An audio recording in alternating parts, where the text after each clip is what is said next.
going? I am Kelsey Ale, nutritional therapist. I am a paleo chef and baker, and I am also the author of the new cookbook, Paleo Sweets. Now, this is an awesome cookbook. I'm so happy that I was able to create it for you. It's full of yummy, guilt-free, paleo-friendly dessert recipes. You can grab your copy free. All you have to do is pay shipping, and I'm going to include the link underneath the video as soon as we are done today. But today you're with me in my kitchen in Santa Monica, and I wanted to talk to you about something that I get a lot of questions about, especially when it comes to paleo baking, and that is the top 3 paleo flour substitutes. I also have one weird trick I'm going to share with you at the end, but I wanted to take a chance to talk to you guys about these top 3 paleo flour substitutes. I know I have like 20 bowls in front of me, but I just wanted to give you a better understanding of exactly what it is we're working with. And especially if you're new to paleo, it's great to know what your options are and how you can use them. If you love to cook, this is going to be great information to you. If you're new to cooking and new to paleo, it's also going to be great information. So before I dive in too deeply, I just want to make sure that everyone can hear me. It's really nice to see you guys out there. Hi! If you're just joining, we're going over the top 3 paleo flour substitutes. Just say hi, let me know that you can hear me, give me some thumbs up and some love, heart if you can hear me. And we'll go ahead and we'll dive right in. So just to give you an overview, today the top 3 paleo flour substitutes that I like to use are coconut flour, almond flour, and arrowroot starch. So again, I have several other things here I wanted to talk to you guys about, but those are the 3 basics I love. I use them so much in Paleo Sweets. These are actually the 3 main flours that I use for all of my recipes, and you can see I marked a few pages because I want to show you guys exactly what delicious, amazing, yummy paleo desserts can look like when you're not using regular gluten-filled flour. So the first one we'll talk a little bit about is coconut flour. I'm going to get up close and personal and give you guys just a view of what is going on here. Coconut flour is really fine, and it's actually just ground up coconut meat. One thing I love about this is that it's such a resourceful ingredient because it's actually made from the byproduct of making coconut milk. So I like that. It's environmentally friendly. We don't have to waste too much of anything. I like it when everything can go to use. Minimal stuff to toss out at the end. So coconut flour is really unique. And I will say, just in general, not many of these flours can be substituted one for regular wheat or grain flour. That's why it's great to have awesome recipes that are outlined and tell you exactly how to use these flours to create delicious desserts and make awesome meals. So coconut flour in particular has a lot of fiber, which is really great for our health. It's low in carbohydrate, also great. I love it. That helps keep your blood sugar balanced. And it's high in magnesium. Now, all that being said, coconut flour is really highly absorbent.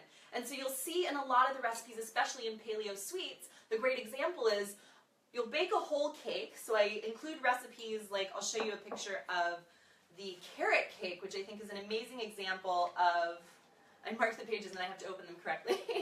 So this is a great example of what a cake can look like when you bake it with coconut flour. It's great for really springy, light, fluffy desserts, muffins, cakes, bread, but it requires a lot of liquid. It's really highly absorbent. So you'll see in one of those cake recipes, I use 1 cup of coconut flour and 10 eggs. Oh my gosh, it sounds like a ton of eggs, but remember, the healthy fats in eggs are really good for you. Eggs are going to bind the cake together. They give the coconut flour the spring, and they help it to hold moisture. And you're also going to be adding ingredients like coconut oil, almond milk, and other liquids. Again, it's really highly absorbent, so you usually use about 1/4 cup of liquid per tablespoon of coconut flour. And I know it sounds nuts, but remember, we're using ingredients that are a little bit different from traditional ingredients, and they're definitely better for your health. So you're making adjustments, but in a good direction. Remember, coconut flour, really low in carbs, and you get to add healthy proteins like eggs and healthy fats to fill out the recipe and make it really nice and springy.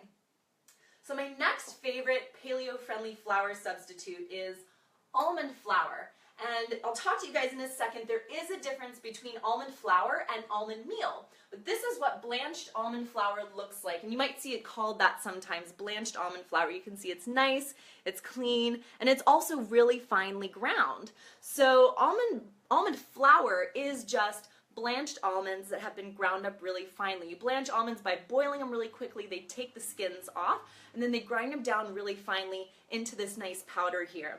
I love using almond flour for recipes like cookies that can need a little bit of crunch on them. So coconut flour tends to be a little more springy and moist, whereas almond flour can give you crunch and density. So another great recipe that I like to use almond flour in are my brownies. So you can see, these are the mint brownies in Paleo Sweets. You can see they're like dense, chewy, really yummy. I did the best that I could to mimic the texture of real brownies, but these are actually more real, I think, because they use whole food ingredients that you can feel really great about. Remember, you can grab your free copy of Paleo Sweets, click the link below the video as soon as I'm done. All you have to do is pay shipping and you will have access to all of these recipes. So almond flour is also really high in fiber, high in healthy fats, and a good source of protein. And it's pretty easy to work with. Again, I use it mostly in brownies and in cookies, but for lighter, springier desserts, I tend to defer to coconut flour. I personally can find that cakes and breads and that sort of thing that are made with almond flour, for me and my stomach, tend to feel a little bit heavier. I've gotten that feedback from some friends and family also. So that's why it's great to have both of these options. You can switch it up and use whichever one is best for the recipe that you're trying to create.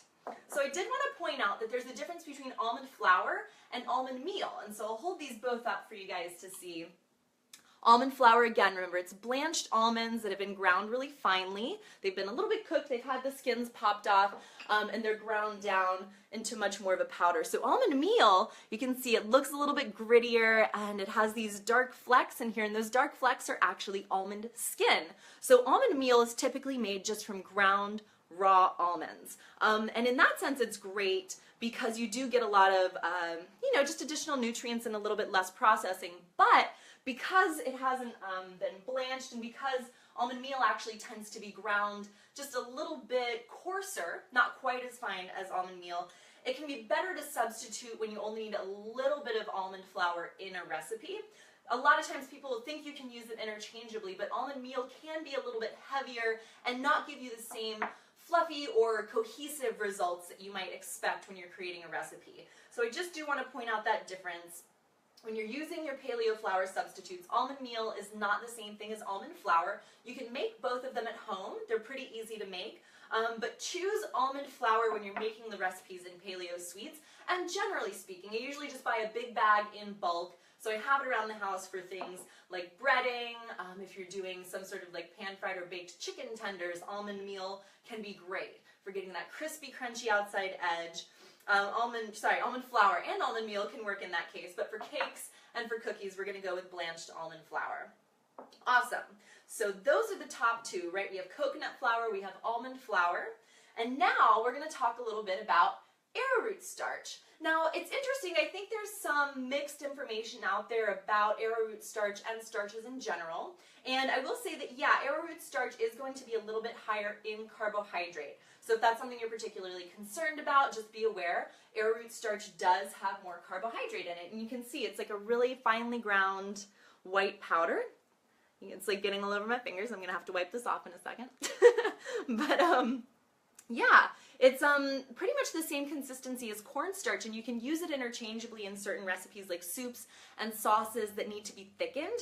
Arrowroot starch is great because it does help to thicken and create that thicker consistency. It thickens pretty quickly, so if you're using in those instances, you'll want to add it toward the end of the recipe just before you need it to be finished because it'll all come together real fast. Another great thing about arrowroot starch that might be different from other starches if we want to get a little bit more technical about our cooking is that it can work well in dishes that have acid in them. So again, if you're making a sauce that has lemon juice in it, you'll want to choose arrowroot starch instead of, say, tapioca starch, which is another thickener, looks the same. They're from two different plants. They can typically be used interchangeably in baking, but for a lot of other purposes, I will recommend arrowroot starch. Now, when it comes to arrowroot starch, because it's so high in carbohydrate, I don't normally use it on its own. I like to use it as an accent. Because what you'll find is These flours, the almond flour and the coconut flour, don't have the traditional properties that a wheat flour would have. So it's nice to add a little bit of starch to give them like a little bit of carbohydrate content. It allows the baked goods to bake a little bit more golden, and it also lightens them up a little bit. Remember, almond flour can be really dense and heavy, so it's nice to have a little bit of a counterpoint to add a little bit of starch to balance it out. And same with coconut flour. It can bake up really nice and springy, but something about adding a little bit of arrowroot starch in certain recipes just makes the texture awesome. And that's what I've been working on really the past 7 years or so. I began my journey into paleo, and I knew that I wanted to keep desserts on the menu. So I've been working really hard to figure out what the best combinations are for different dishes. So I've come up with the best combinations. I've included them all in Paleo Sweets. Grab your copy today if you don't already have it. You can click the link below the video and it'll get you your free copy. All you have to do is pay shipping. And I also want to let you know that I'm going to be including an ingredients and resource list. So when you do buy the cookbook, I'm going to be emailing you access to a description of what these flours are and where you can find them. If you already have the book, look forward to getting that email in your inbox. I hadn't created it originally and I got so many questions about this. I just want to get you guys the best information possible. So keep an eye out, and when you do buy Paleo Sweets, you'll get information about these flours and where you can buy them. So moving right along, there's one flour that I wanted to talk to you guys about today that I don't personally have a ton of experience with. It hasn't been super popular until recently, or rather I haven't heard about it. It hasn't been on my radar until really recently, and that is cassava flour. So you might have seen recipes for cassava flour. It's just like this. Nice. It is relatively starchy, and it's just ground up cassava root. They dry up the root, they grind it into a powder, and then you can use it as a flour. So I have mixed feelings about it because it is higher in carbohydrate. So if there is, I personally try to keep the flours lower in carbohydrate so I can know specifically where the sugars and carbs are coming from in my recipes. But one of the nice things about cassava flour is that it can be used in a 1-to-1 ratio to whole wheat flour. If you're trying to replace wheat flour in a recipe, you can try cassava flour, and you can, in many recipes, sub it out 1 cup for 1 cup. Now, I will say in my experience baking with cassava flour, it has an interesting flavor and it has an interesting texture. The limited experience I have has yielded just kind of gritty results with a distinct flavor. I wish you guys could smell this because I'm like, just smell it. You can see what it'll taste like if you smell it. But it's kind of distinct. It's not exactly what I love. And again, I'm more familiar with the coconut flour and the almond flour and mixing them with arrowroot starch to come together to create a similar consistency but lower carbohydrate. So I tend to stick, again, with these 3. These are my top 3. These are the ones you'll find in Paleo Sweets. Cassava flour, it's good to know it's out there. I'm going to be doing more experimenting with it, so I can let you guys know more about it in the future. But for now, coconut flour, almond flour, arrowroot starch, boom. Those are my trifecta. So there's one weird trick that I wanted to tell you guys about today when it comes to grain-free baking, and that is using a flour substitute that is not ground in the typical way, or maybe it is, it just goes above and beyond and grinds on a whole new level, and that is nut butter. So I just say nut butter in general. A lot of recipes you'll see, especially in Paleo Sweets, I have several recipes that use almond butter as the base. I'm going to show you another picture. So these are, oh my gosh, one of my favorites, the Paleo Slice and Bake Cookies. So I want you guys to look really nice and close, and it looks like a real cookie because it is a real cookie. It just happens to be made out of almond butter instead of regular flour. Now I love having this option as a substitute because you're getting healthy fats, you're getting healthy fiber, and it also creates an opportunity for you to use a nut-free variation. I have parents emailing me who say their kids have nut sensitivities, or maybe they themselves are sensitive to nuts like almonds. So I also want to point out that this that I have in the bowl today is actually sunflower seed butter. I've gotten really into using sunflower seed butter lately because I found out that I'm actually sensitive to almonds, and it's a great substitute. Especially I did a taste test and experiment with the slice and bake cookies the other night with my girlfriend. She came over and we were just watching TV, hanging out, and I was like, we need to make cookies, right? And she was like, right, totally. Nobody ever argues with me when I say, let's make cookies. So I use sunflower seed butter, and especially in recipes like the slice and bake brownie cookies, and there are also flourless fudge brownie bites in here that typically call for almond butter as the base, but you can substitute sunflower seed butter.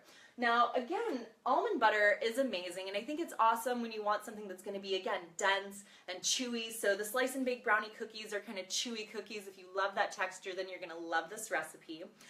But I think it's interesting, and you can actually find a lot of recipes out there, like bread recipes, that use almond butter, or you could substitute sunflower seed butter instead of flour. And they're paleo-friendly recipes, high in protein, high in healthy fats, very low in carbohydrate, really great options that we have for grain-free baking, and we can even get really creative.